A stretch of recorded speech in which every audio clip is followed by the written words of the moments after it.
It's showtime.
Hello, cadets. Welcome to another episode of the Big Monster Briefing Room. This is episode 141, the beginning of season 6. Yes, we made it through 5 seasons already. We're starting season 6. I hope you like the new opener. We have my able-bodied assistants here ready and available, Major Millie Hazzard and Master Sergeant Havoc. We're here. We're ready to serve. I mean, that little Goyle, when she's doing the tumbling, and that's when he responds, but at the beginning, he's totally cool with it. It looks like it's just fantastic editing, by the way. I thought it was, I just thought this was so amazing. At least we got away from the exploding dog heads and from the, because I lost so much sleep. Let me tell you, I couldn't sleep. Every time we would watch it, I would think of exploding dog heads. I was getting all this nightmare fuel, but now I'm going to think of the little girl. Exploding dog. Here I thought it was. Go ahead. I was just going to say, Exploding Dog Heads is actually one of my favorite German dark metal bands, so it works out that way. I remember them. They had a wonderful repertoire for a while back in the 80s. I remember kind of a them. one-hit wonder, but I dug them. There was so I have some memories off the air. We'll trade some stories about that band. I know a little something about that band. Oh well, all right then, yeah. We'll trade some war stories. Trade some stories. The kid getting clobbered killed in their sleeping bag by a mutant bear, and then having Chris Sarandon's vampire laugh at it. That didn't bother you at all, but the exploding dog head, by gosh. I do miss the cocaine bear. I got to be honest. Like, I developed a little bit of a crush on the cocaine bear. I love his passion for life. It gets me. Well, anyways, that's neither here nor there. A little mustache there. Anyway, we don't need to talk about the cocaine bear's effect on me. Got a lot of good shows coming up. A lot of good movies coming on the show this season, as you saw in the opener. Again, we always do a new opener for the season, showing some clips from the movies that we're going to be doing. This is the first time we've ever had Nicolas Cage in our opening. So we'll be doing Renfield before too long. I promised the viewers some newer stuff. So we're going to be doing Evolution. We're going to be doing Renfield. Megan with a 3 for the E. Which is a backwards E. I don't understand what that is, but I guess it's a robot thing. Megan is going to be done this episode or this season. This episode, actually, we're doing a classic. We're doing them, with James Whitmore, and it's a black and white movie, but it's in color on our timeline. Not the first time in color. So there's a lot of clips and things on the internet. That are in color for this, because when you think 1950s atomic monster movies, them always comes to mind. It's one of the most memorable, most iconic atomic 50s monster movies that are out there. So there. Yep. So let's go ahead and start that. Oops, go ahead. No, I was going to say, finally we get to my area expertise, which is the giant monsters. Now we got giant ants, and then there came a whole crop of things. We talked about giant tarantulas, and there was giant grasshoppers and giant praying mantises, and everything just went giant because of all the atomic radiation that got spread out all over the world. So Yeah, the giant, the deadly mantis, is on our list of movies to do. I found out that there is a movie with giant grasshoppers. yeah, It actually has real grasshoppers, and it looks really bad. And I'm looking for it. I want to see that training film, and I want to do it on this show. So we're looking for it. Have we done frogs? I can't remember.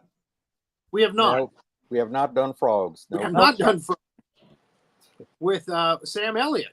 Yep. Yes, Yep. that's Yeah. right. Yes. and Ray Milland. It's one of the most boring, boring things. Apparently I can't say boring. I don't know. My accent doesn't work with boring. Boring? Is it boring? Yeah. I can't say boring. I don't know. I can say it's like sounds like I'm talking about. We don't want to do a training film that's boring.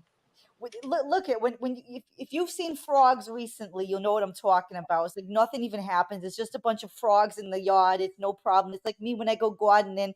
It's no big deal. You just come out there, you just kick them to the side. It's just frogs.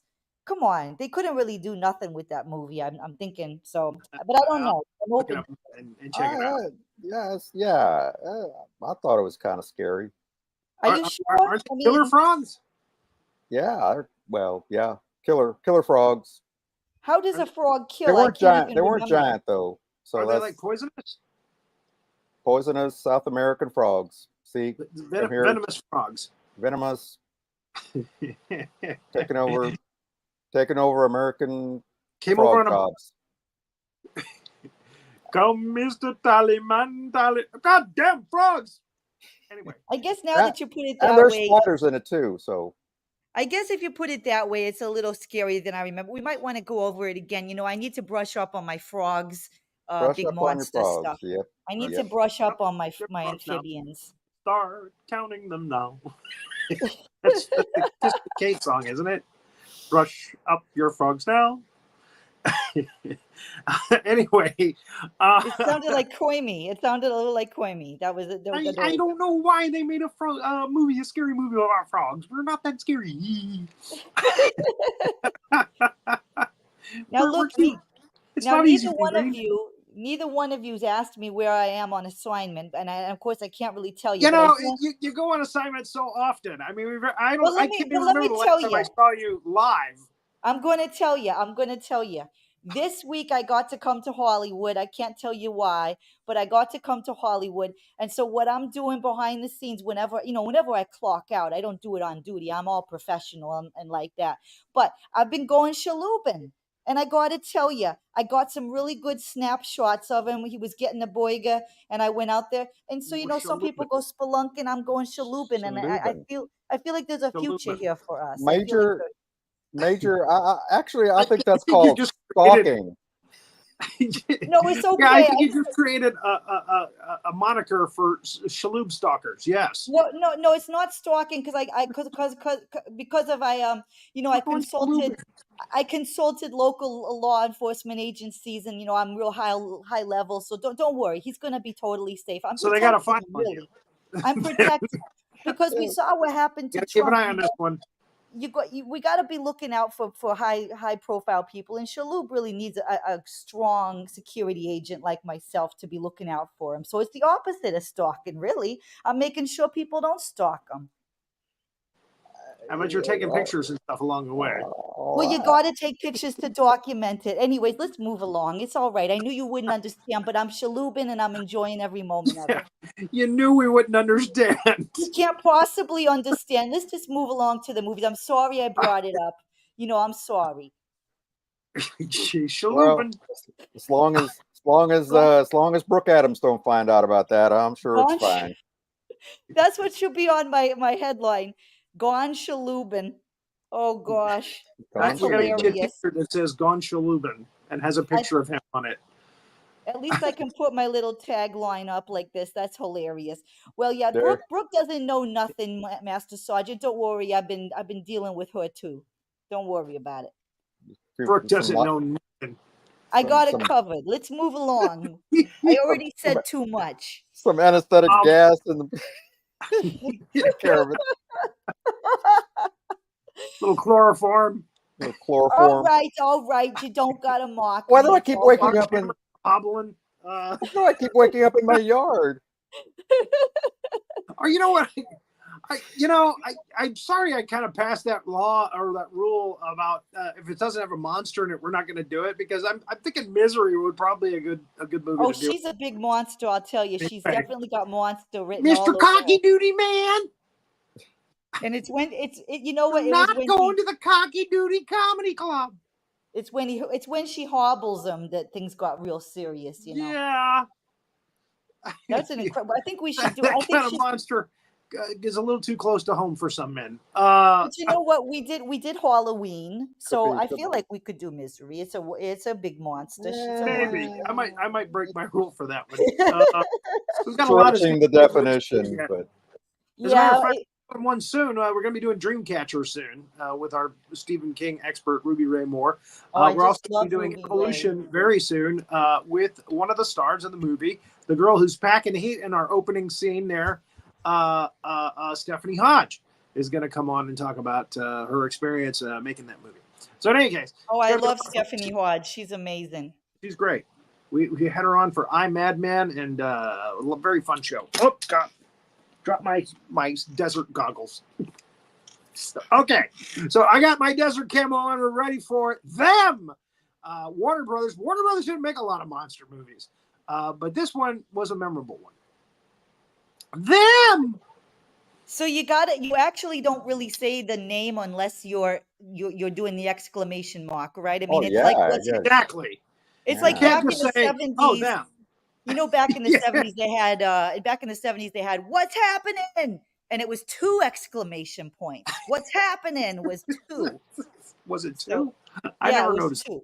It was 2. With them is only one. This one, so. Yeah, this one you can't just say them. Yeah, them. It's the little girl, the little Ellenson girl. Them. Yes, put that under her nose and see what happens. Okay, we'll get to that. Major, you should have had a clip of that scene. I should have had a clip. That's so true. A clip of the little Ellenson girl when they freak her out with a little ant scent. Absolutely. All right. So there's an airplane flying over the Mexican desert, the New Mexico desert, and there's a little girl. The Ellenson girl is walking out there. She's kind of zombie-like, catatonic, and Sergeant Ben Peterson and his partner Trooper Ed Blackburn, they go and find the little girl, and pull her into their car before she dehydrates. She's not talking to them. They don't know why she's walking out there in the desert, but there it is. So they find out who she is. They go to the trailer where she lives, and wow, they're living rough here. Looks like somebody cannonballed their trailer. So Ben goes into her room and he finds the top of the doll head and a piece of her little robe there come off of the shoulder, and he takes it out to the car and he shows his partner, "Hey, look, this matches. Yeah, they're nice." Yeah. And of course, there's sugar in the trailer. That's a clue. We don't know what it is. Oh, we know what it is, but they don't know what it is yet. They haven't figured it out. And they find a big footprint. Looks like nothing they've ever seen before. What is that? A doe? A deer? A female deer? They don't know. So they call the photographers to come out. Yeah, you got to come out and take a picture of this place, man. They're living rough out here. William Schallert was a great character actor. He plays a little part in this as I guess he's a doctor. That's the Ellenson girl. She's not speaking to anybody right now. And then for the first time, we hear the sound that the giant ants make. This is what the ants say. And it's kind of like a whistle. It's kind of like that. Sergeant just like that. Had some experience with that, I think. I got traumatized one day. Yeah, there's a squeaky wheel that sounded just like them ants. I thought, oh hell, here we go, giant Doctor, ants. put some ant scent on your nose. I had to put that formic acid or whatever under my Was nose. it formic acid? Is that what it is? It's formic acid. Yep. Put that formic acid right under her nose. Anyway, so they go to the local. I can't even remember why it is they go to the local like store.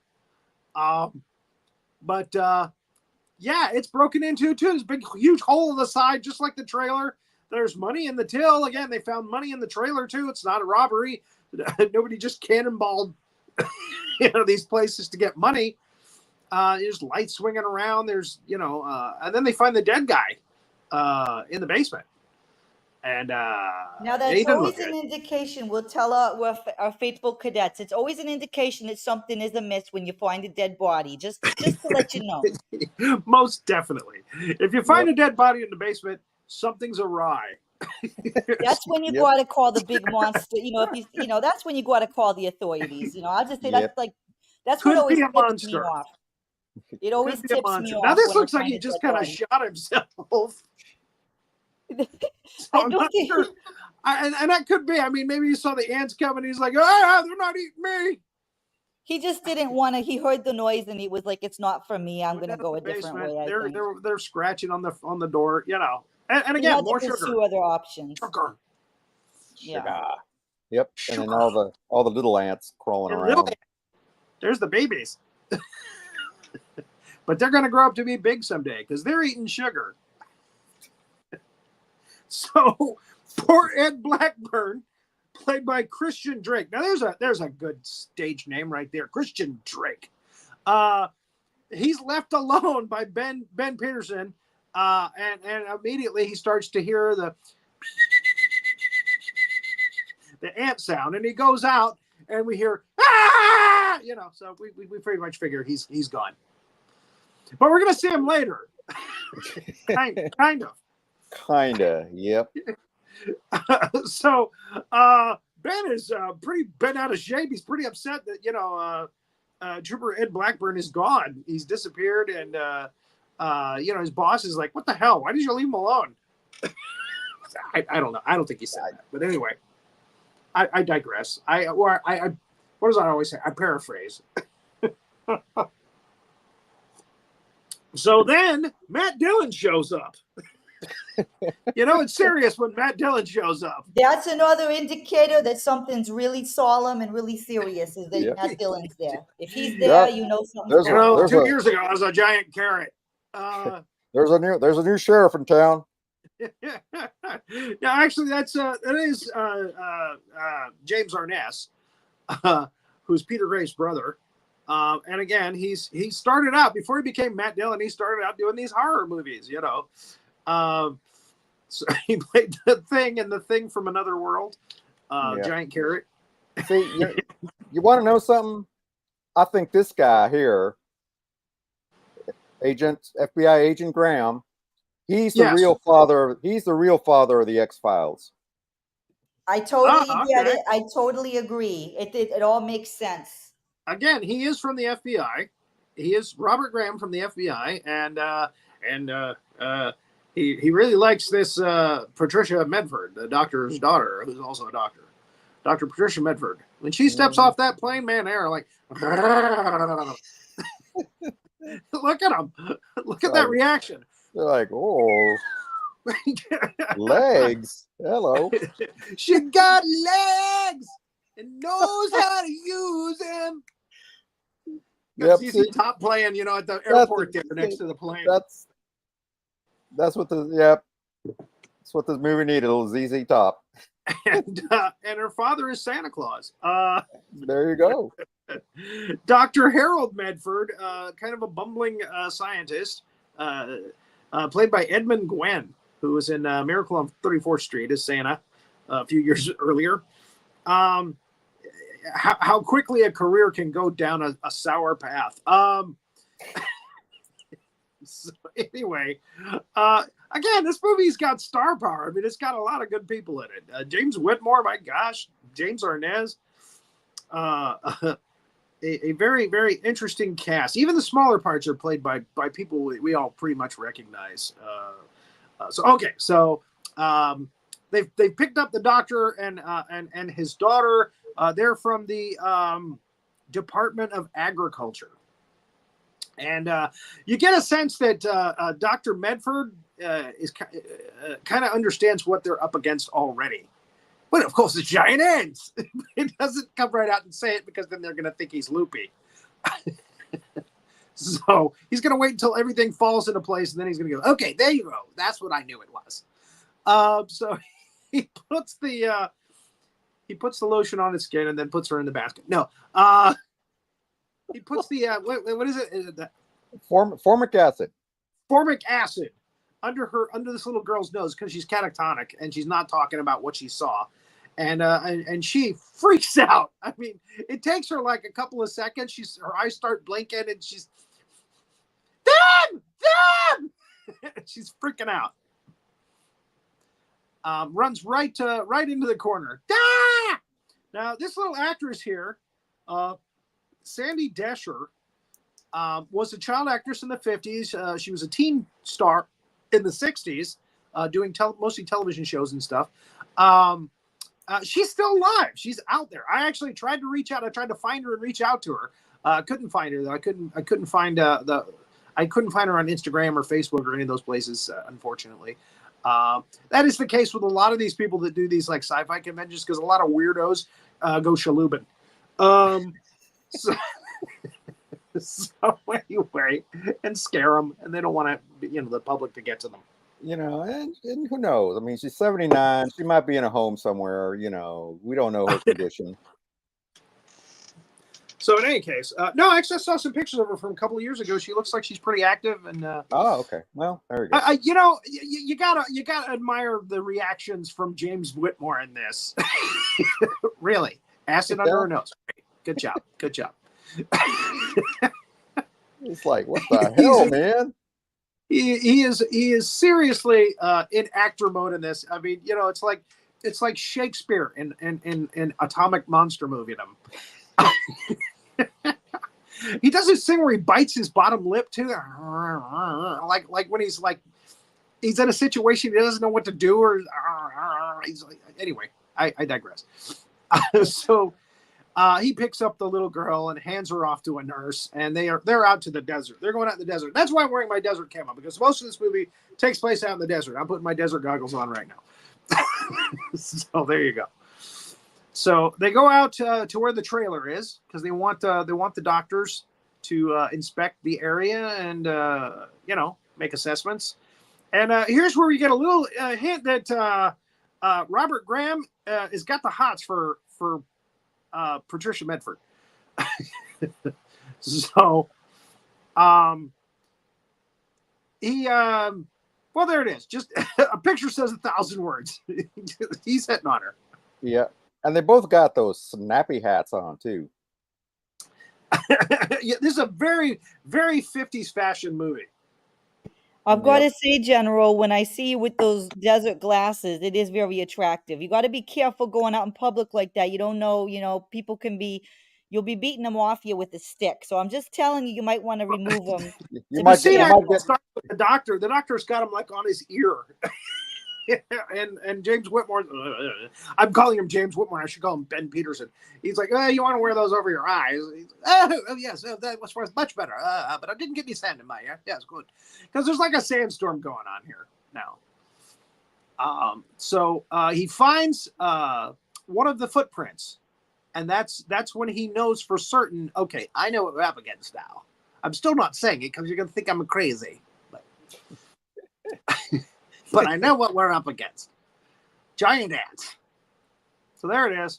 And he's measuring it and he's showing it to his daughter. Hey, look at this. So she knows what it is also. She's already they've briefed each other on this before they got there. But they're not saying it. So now he starts to explain to these guys that they're up against, they're up against giant ants. And again, reactions, interesting. Patricia goes a couple of feet away from where the trailer is. And this is when this is about the 30-minute mark. And this is finally when we see the ants for the first time, or one of the ants. It's a scout. and it comes at her, and she screams, of course, as anyone would when they see something like that. I know I did. I screamed like a little girl when I saw Giant Ant. I'll tell you right, man. Robert Graham hauls Boogie over to her. I mean, the second she screams, he's there with his gun. He's shooting at the thing. Correct me if I'm wrong, but the doctor, Harold Medford, is telling these guys to shoot at the antennas. Am I right? Yep. It's like, Shoot the antennas. Shoot the antennas. That's how they see. Will that stop them? No, but it's fun. It gives you a fun target. Now, I'd be saying shoot the eyes. Shoot the eyes of the thing. But no, yeah, the antenna are how they I guess they feel for their prey. Yep. Or something like that. Cat whiskers. So they're shooting at the antenna. And I love this bit. James Whitmore is shooting with his revolver. And then he realizes, this ain't going to work. And he runs to his car real quick and has a machine gun ready. And he pulls out the machine gun. And he's just laying into this thing. It's great. And, of course, the machine gun takes the thing down. Yeah, there he is with the pistol. Bam, bam. Shoot the antenna, I say. Shoot the antenna. Damn it. I only got 6 shots. Wait a minute. My machine gun. I got a Tommy gun in the trunk. Let me get my burp gun. That's like a real man. That's the type of man every woman wants. You know, if you get a big ant or a big spider or something, and he just immediately bam, he's just right there. He's got your back. It's a very Shalhoub quality. Get the big heavy artillery. You got to get the big heavy. You know, remember Tarantula and Clint Eastwood? He just took them out with he just nuked them. You know, you got to do that. Yeah, with the napalm bomb. Okay, I'm ready with napalm. I mean, Scott Eastwood wouldn't know to do that, but his dad Clint certainly knows how to do that. Scott Eastwood. His name, he whose name we shall not mention. It's gonna live in infamy. There he goes. All right, James. Ben. I'm sorry, Ben. I'm thinking James Whitmore. What a man. Come on, Ben. Ben Peterson. Oh, that's good. That will get the antenna really nicely. Yeah. And he takes it down. James Whitmore had great teeth, by the way. That's some awesome choppers there. He had great teeth. I mean, even when you see him in his later years, when he's like doing Shawshank Redemption, he's got a nice big toothy smile. Yeah. So they killed it, and they're like, "Oh, well, we killed it." And he's like, "Well, this is only one."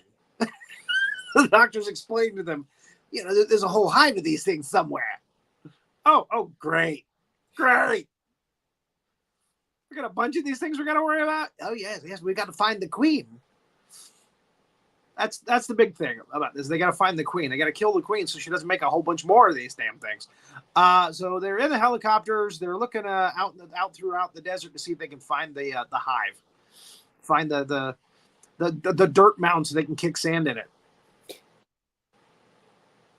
Stop it up. So they're talking to each other, and that's when they find the hive. And one of the ants pops out of the top of the hive conveniently with like a human torso bones. Like a rib cage, yep. That's probably Trooper Ed Blackburn. That's sorry, but yeah, that's probably him. Well, you see his gun belt later on, so it's like yeah, I got a picture of that. You didn't think I was gonna pass that by, did you? Well, no, of course not. So for the time. You got to admit, this is a pretty interesting practical effect monster that we have here. I mean, it's full size, and it's larger than humans, and it's kind of a puppet thing I think that they created, but it's very practical, very very gnarly looking. The antenna are a little much, so there's Blackburn. It's like not only and the ant dropped the rib cage down there by his skull and his gun belt. I love that. It's like adding insult to injury. Okay, here's your rib cage back.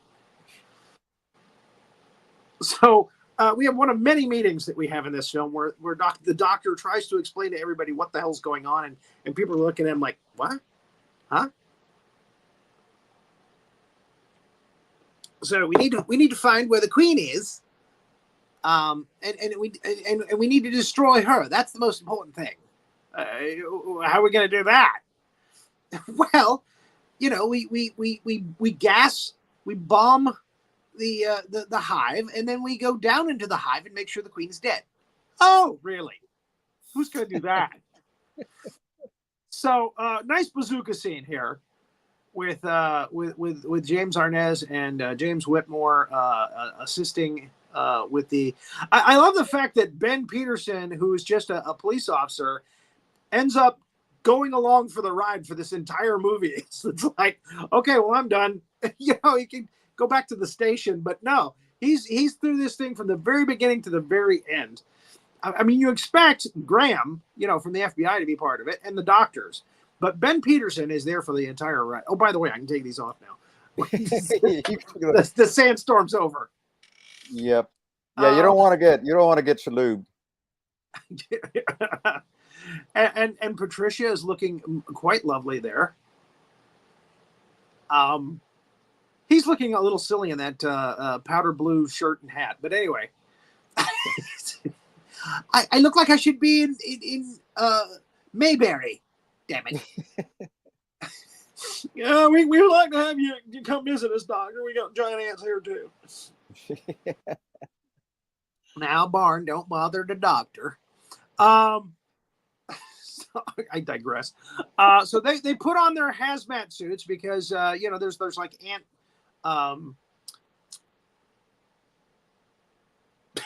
bug spray, I guess, for lack of a better term, is. Yeah, they're throwing cyanide gas down in there. Oh, is it cyanide? There we go. Okay, even better.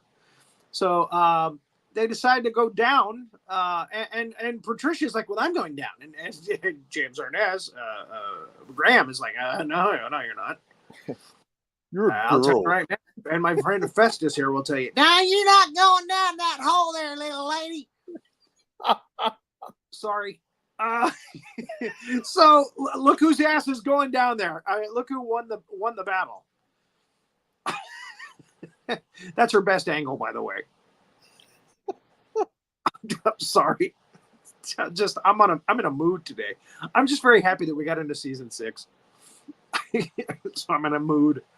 So they rappel down into the ant farm, the giant ant farm. And they go down there and they got their gas masks on, which is good because there's cyanide gas all around their feet still. And a couple little ants, still got a little bit of life left in them. They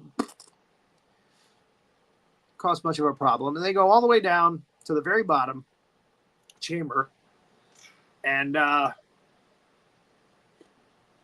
little shots of all of them seeing the bottom chamber where the queen was supposed to be. They find where some larvae were, and the queen and the babies evidently got away. So that's why the doctor said we got to be very careful. We have to make sure that we catch the queen and her larva, before they hatch. Well, her consorts, yeah. Oh, they got a flamethrower. See that? They got a flamethrower. Yeah, they use a flamethrower all through this thing for these ants. Perfect. There you go. See, they're smart. I'm not wrong. Like, Flamethrowers the way to go, baby. Yep. Most giant monsters don't like flamethrowers at all. Nope. So yeah, they go ahead and they torch the whole place, make sure that everything is dead. Even though, how flammable is cyanide gas, by the way? I would imagine it'd be pretty flammable. Yeah. Yeah, they'd all be toast, but There's still cyanide gas by our ankles. Ah!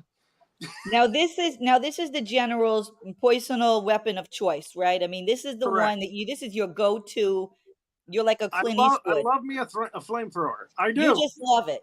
Because it works against almost anything, right? I mean, is there anything it Anytime I fails see to? a flamethrower in one of these training films, my nipples get rock hard. I'm telling you right now. It is my weapon of choice. I Yep. was intentionally quiet there. I allowed the moment to breathe a little bit. We needed to all visualize. We was all visualizing it because but you should say it again when you're wearing the goggles, to be honest. I'll give you a little advice. Wear the goggles and then you say the line. It'll be Ripping little spots through my amazing. camouflage t-shirts. You're gonna get all the ladies all hot and bothered, all the cadets, yeah, you know. yeah, right. You don't want to do that. You don't want to Don't get tell them my wife. distracted. This is a very important, topic. So This is a beautiful shot of the Capitol before Trump and his stooges got to it. I'm sorry. Whoa, God, did I go there? oh no, we have opinions. Oh my I'm goodness. sorry. I just had to say something. Anyway, You're in a mood today, I'm General. not a and we sucker. love I'm you not a for it. loser. We love you. We love you in your mood. Whenever it's a peach tea, whenever you start sipping that It's a peach peach tea, tea mood. it gets he's all zinged up in there. It's like your personal snuff box. This scene, they could have cut it right out of the movie. I wouldn't have missed it. It's another one of those damn meetings. Look at James Whitmore. He doesn't want to be there. It's like I could be Damn, out I could back be in the New Mexico. desert. I could be be back in New Mexico. Damn it. Rounding up illegals. He's saying we have to go after every and he even runs a little film about ants, which is it's about little ants though. It's not about giant ants. Anyway, I would have shown the giant ants in the film if it were me. Just saying. So any lead that they hear about, they need to follow up on it because they got to find the queens or the queen. I just slipped up there and gave you a little foreshadow. So these guys report that ants are attacking, and it's pretty evident. What tipped you off, General? What made you realize there was an attack? I think it was the guy in the background that had pinchers around him going, ah! Ah! Yeah. Yeah, they're on that. They're on that ship. They're on a ship. Oh, They got that's aboard a the ship. ship. Yeah, they So got that's aboard another the ship. indication. You see a dead body or you see someone with tentacles around them, then those are indications that you got to get out of Dodge. Yep, tentacles, pinchers, giant claws, all that stuff. Yep. And there's the giant ant coming through the window after the radio guy. Mayday, mayday, giant ants, SOS. So they're flagging the board. Patricia's putting flags up on the board. Yeah, she does have some weird hats in this, doesn't she? Yeah, she's all about the hats. Yeah, when we fight monsters, you have to have a good hat. That's right. There's two type of ants you got to look out for, and one is these giant ants, and another one is like your Aunt Mildred who comes over and she's pinching your cheeks. She won't leave. She's been there 18 days. You keep cooking for her. She finds fault with everything. Anyways, long story short, you don't want an ant coming over. That sounds like a real personal memory there. Let's move along. She doesn't watch YouTube, so I'm okay. I'm in the clear. She doesn't do any of the internet stuff. She's stuck in 1968, to be honest. Okay. One other thing that let's back up to that meeting. One other thing I want to point out about this movie is all of the smoking that goes on in this film. If you're watching this training film, watch how many people lighten up a cigarette. And at the most inopportune moments, everybody is smoking in this meeting. and Patricia looks very upset with the people who are smoking, by the way, throughout this film. And even James Arness is lighting one off the other, Ben Peterson, Trooper Blackburn. There was a time, everybody smoked. They were giving cigarettes to kids. It's like here, have settle them down. Like I buy candy cigarettes, all that. See, we're they talk about grooming kids nowadays. Hell, people have been grooming kids, to smoke since we were kids. Well, there was definitely some product placement in this movie as far as the tobacco companies were concerned. Everybody's smoking in this damn thing. Yep. I think it was pretty much the same in the Beast from 20,000 Fathoms. I think everybody was smoking in that too. Yep. Smoking and smoldering. So here we go. A train has been attacked, of course. Sugar. Yeah, they were after the sugar in the train car. So they have to check up on that, and they're wearing powder blue suits. and here's Fess Parker, who's best known as Davy Crockett. King of the wild frontier. Out on the field. Yeah, he's actually a pilot. He's a pilot, right? Yep. And he saw some ants, and they think he's crazy. And I don't know why the colorization program gave James Arness a devil red suit, but there you go. It's very fashionable, to be honest. I love it. It's like beet red. It's beautiful. It's like almost a burgundy. I love it. I had some coins. I had some coins that were that color once. I wanted to match one of Pat's hats. I swear to you, as I'm sitting here looking at your red suit, I saw them ants. There's a little banjo music playing in the background. You know, I fought bears, but I ain't never fought no giant ants. But it's the first time I ever saw me a giant ant. I wish I had me a machine gun or a flamethrower. Think about what I like about that scene is, coming from Texas like I do, they name checked all these different cities. You know, he said he was flying from Corpus Christi to Brownsville, and I was like, oh, go Texas. See, everything's bigger in Texas, even our ants. There you go. So Dub Taylor is in the next shot. I like me some ants, but I don't like them big ants. And a woman says that her kids disappeared. The two sons disappeared. And she fears that the ants got them. The giant ants. So she's a mess. So again, they're trying to pinpoint where these ants are headed to. And it's mystifying. I mean, they just seem to be all over the damn place. What I want to know is why is Graham standing like that? I'm just showing off my package. He's got a lot to be proud of, and he wants to make sure that we're all looking where, he's trying to steal the show. You're right, Master Sludgeon. He's trying to steal the show. He knows that the ladies segment of the audience is going to be distracted. He's a student. He's showing off his BDE.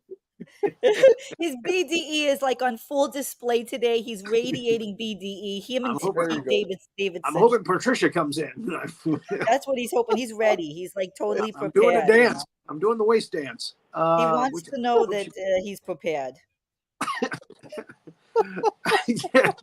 He's just swinging what his mama gave him. That's what he's doing. He's very confident. There you go. Because in the 50s, you could do that and not get in trouble. It was just before the Me Too movement. This old guy is a real character. I remember an episode of I Love Lucy where he was on. Anyway, he saw them giant ants, and of course he's in an insane asylum where everybody sees giant ants. But believe it or not, James Arness looks out his back window and sees a place that looks like, hey, this is a place that ants might go. It's an underground cavern.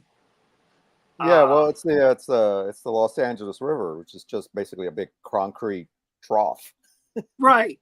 Yeah, where they filmed a lot of stuff, like including the end of Buckaroo Banzai. Right. Yep. So it's got all those drainage. Yep. And they even showed the grate for the window on the wall there, which is kind of foreshadowing. I think that was purposeful. I think he did that on purpose, and because Whitmore is dealing with the old coot, and Arness is looking out there going, "Hey, if I was a giant ant, I'd definitely go out there. I'd be there. Damn it." So, and this is where the kids disappeared. So they are most concerned about the kids right now. So they take a black and white down there, and sure enough, they find a little kid's airplane. Aha! Clue. And so I was still wondering though, did Sergeant did Peterson, did he take a leave of absence from the department? Did he get fired? What again? He's here from the beginning to the end. I told you he's there for the whole ride. And it's not in uniform. They brought him on as a special, Yep. because he saw one of the ants, so he's an expert now. So I guess they brought him along and said, hey, we gotta loan us this guy. And there's the ant footprint. So it's like they're here. We know they're here. And that guy, that's the only scene he got in this movie. I just like that he called out to them, and again, it kind of ties everything together. So he's like, "Yeah, well, we're gonna get the military come out here tonight. And we gotta do a press conference. The ants are here. All right, let's do it." I'm sure that was on a TV from then on.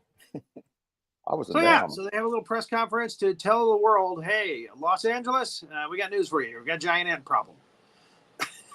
So we're going to deal with it tonight. You're going to see some trucks in the street. Just get out of the way. A lot of machine guns and flamethrowers. All the Angelinos are going, well, earthquakes, mudslides, race riots, giant ants. Yeah, why not? Yeah, they all look like giant ants. Did he just say giant ants? This guy coming up in the next slide stopped necking with his girl because of this report. Look at the look on her face. She's so disappointed. All of these training films it's always like some car that is parked out in an isolated place and then necking, and then there's a giant ant that just comes in. I don't know what. It's part of the formula of these training films. I don't really get it, but it's always in there. Kids, don't be out there necking in your car because there's going to be something bad happening soon. That's the story. They're just telling people not to procreate, I guess. I don't know. There you go. And look at her. She's like, just when it was getting interesting. Whoa, giant bad. Well, at least it's not some lunatic with a hook hand. At least it's not that. We don't have the top up. I'm sorry. What did you say, Hazzard? No, I was agreeing with what Master Sergeant said. I was just agreeing with. Oh, okay. These girls. Yeah. Okay. Does that mean you don't have class? Does that mean we don't have to go to class? There you go. So now comes the military equipment. Yes, Jeeps are rolling through. Trucks with lots of soldiers rolling through. All headed to the Los Angeles, whatever it is. Rolling through the back lot. They bring the mother of the two kids that have disappeared. Because you want her around when you're trying to make your plans, as to kill giant ants.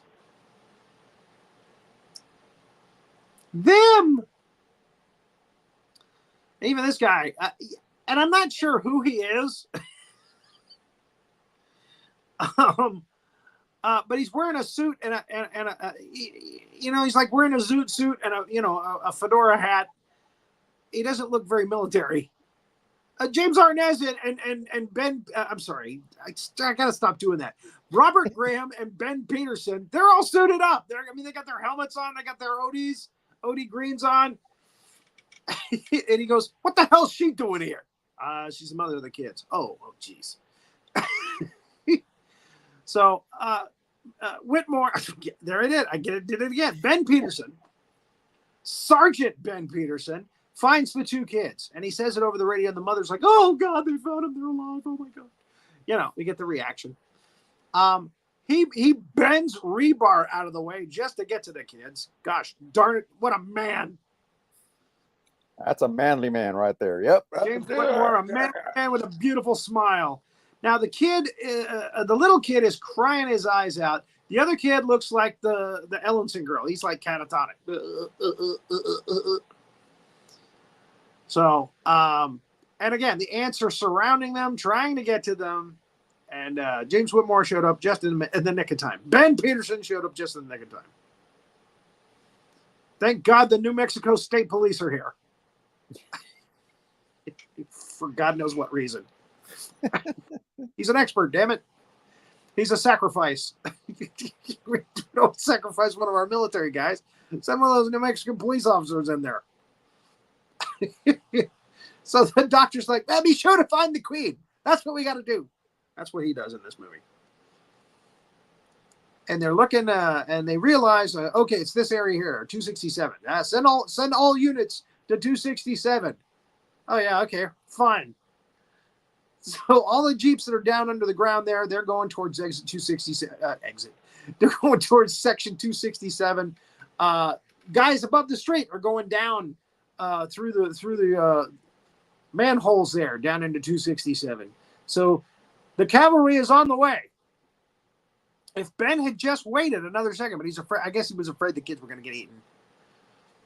But he starts moving, man. Yes. Oh, there they are going through the manholes. Yep. We're coming, Ben. We're coming. I'm using my flamethrower. I'm not waiting for you guys. I got a flamethrower. Pants. Yep. He burns up some giant ants, makes way for the kids. Now here, unfortunately, you see that shadow on the wall there? Ben is saving the kids. He's pushing them up through the opening that he's made there. But he doesn't realize there's a giant ant bearing down on him. And he's taken, I don't know why he took his flamethrower tank off. Why the hell? You're surrounded by giant ants. Oh, let me take this off so I can reach the kids and get them up there.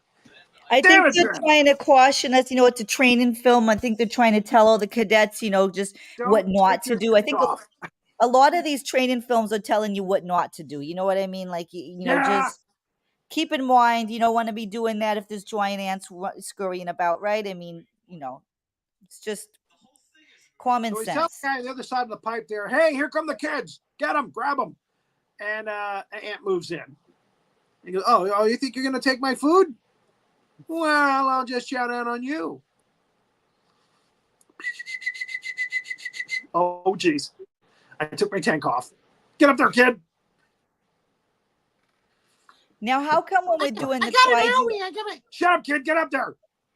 How come? Well, you just did it for me. I was going to ask why when we do the Japanese film, you're always doing the kids. You're always doing the kids' voices. When we do the American films, you don't really do as many. But you just did it right now when I was about to complain. So, okay. Never mind. Never mind. My mistake. Okay. So here comes another giant ant. There's a face only a mother could love. There you go. And thank you so much. Oh, when you tell me you're reminding me to do something, that always reminds me to do that. Anyway. I'm sweating bullets. I'm sweating bullets over here. Oh my God, we got 10 minutes left, 8 minutes left, and he hasn't said it. He's gonna forget. He's gonna forget, and I'm like peeing my pants the whole time. Okay. Peeing your pants. Wow. I gotta go clean that up, before I go shaloobing tonight. Hope you're wearing Depends. It depends. So this is Ben Peterson's last moment. He's getting crushed by pinchers. That's the move you make when you get pinched by giant ants. And it's a red ant, too. It's a fire ant. Ow! So now they show up. Thanks, guys. Now Graham shows up. Hey, I got a gun. I'm going to shoot at you. That's the other thing is they shoot right at Ben. Don't. Dan's got him. Shoot it anyway. They figure, he's a goner. So, yeah, he's a goner. That's what that whole slide is. Oh, he's a goner. Sorry, Ben. So now there's a little cave in. These ants are moving around and they're knocking supports over, and there's a cave in. And now Robert Graham is stuck down in this section of cavern with a bunch of giant ants. And he's only got, one machine gun and a couple of banana clips. So he's shooting in all directions, and they're coming at him from all directions. And the guys, the military, are trying to barrel their way through the debris to try to get to him. A very intense scene. And, of course, Patricia's, she hears about it outside, not happy. Because, by gosh, that's her man. I like when he does the little dance with his waist. So, yeah, there's a man there. Robert Graham, ant killer. Let me change my banana clip. Gah! That's the very face that you make when you're doing your flamethrower, General. By the way, it's like total ecstasy. It's like the happiest you've ever been. Yes, it is. I don't know what the allure is, but I guess it's a lot of power in your hands. It's That's my beautiful. testosterone now at my Yes, age. there you go. There you go. So they finally barrel through. They have debris out of the way. They're able to get to him, and they get to him, and they start flamethrowering. Is that an adjective? Is that a verb? I'm sorry. Flamethrowering. Flamethrowering. Yep. They're flamethrowing everywhere. These ants, and machine gunning. Machine gunning is one. I know that. And I thought we were going to go short because this is actually kind of a short presentation. It's only like 120 slides, but actually we're going to go right on time. So down in the very bottom cavern there. Hey, we don't have one. We have two queens with wings. See them wings? And I don't know how good. this is the most inaccurate part of the training film. I feel everybody knows there can't be two queens. Women don't play nice like that. You can't even have two women in the kitchen. You can't have two women doing one of them laundry. queens would have killed the other one right away. I mean, it would have been like 30 seconds and one of them would have been dead. It would have been a death match.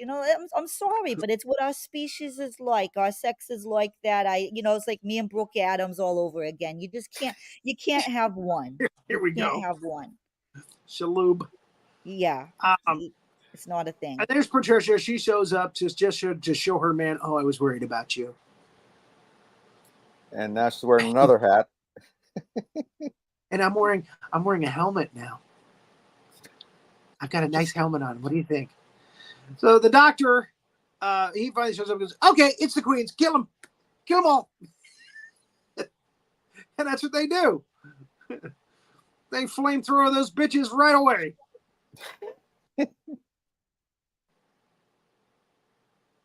And the babies too. So there it is. And I think there's one more shot here of Patricia and Robert. There's the babies. Flamethrower those two. Yes. Don't want any more of those. One might be a queen. Kill it. It's like Darth Sidious, or I'm sorry, what was his name? Chancellor Palpatine. Telling Anakin, okay, kill him now. Kill him, Anakin. And there it is. The doctor's saying, we got to be careful. This doesn't happen again. We don't know what actually started this mess to begin with, so we need to be careful. I believe it's atomic, misuse of atomic. Anyway, end of the film. And again, I think we got one more shot of Patricia and Robert, and Patricia looks like she is loving this. Like she is just about to have an orgasm. Look at all them flamethrowers going at once. This excites Patricia. There it is. Oh my God, this is hot. Literally. You really are the girl for me. It's a match made in heaven. It's a match made in flamethrower. What can I say? She's like mesmerized. Let's go get a hotel room. She's gonna bring that into the bedroom tonight, and he's gonna be a very happy soldier. He'll be standing at attention all night long. It's fantastic. Let me change my banana clip. All right. And that's what we see the queens going up in flames, and that's the end of the movie, as it should be. Wow, that's how every training film should end. Tarantula did it right with the napalm. These ones did it right with the burning up. Yep. Clint Eastwood going, I'm going back to the base now. And there's no chance of them. There's no chance of them coming back. Like when you use a flamethrower like that, or a napalm like in Tarantula, it's over. It's totally over. The queens. That's it. Yep. That's it. Sayonara. Say goodbye, girls. So it's over. Sayonara. That's what you say to the kaiju. That's what you say to the kaiju when you flamethrower them. Well, this was like such a fantastic premiere to season 6. I can't even believe it. I'm just verklempt.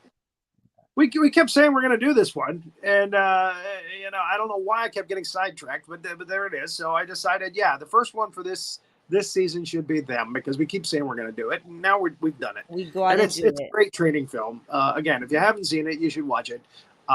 It's almost as funny as our show talking about it. So, and I keep wondering. Well, I keep wondering. I think that where they're flamethrowing the queens, that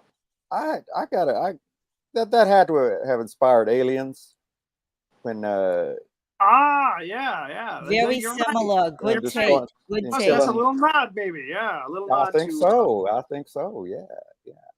Because you got a queen, you got the eggs. I mean, come on, flamethrowers. It's got to be the same thing. I never noticed, but of course, it's the same formula. Very good observation. Very good observation. He's That's why we have your board. That's why we got him.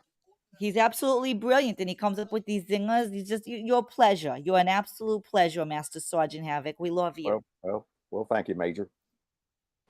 We'll talk afterwards. We'll talk after. All righty. I got a flame. I was playing around with the flamethrower. I wanted to. Oh, you got a flamethrower? Well, you know. She's an LA Shalubin and she's got a flamethrower. Okay, look out, folks. Look, you don't got to tell the whole world connecting the dots like that. You don't got to connect all the dots for everybody. It's all right. Move along. Anyways, we appreciate all the cadets for watching.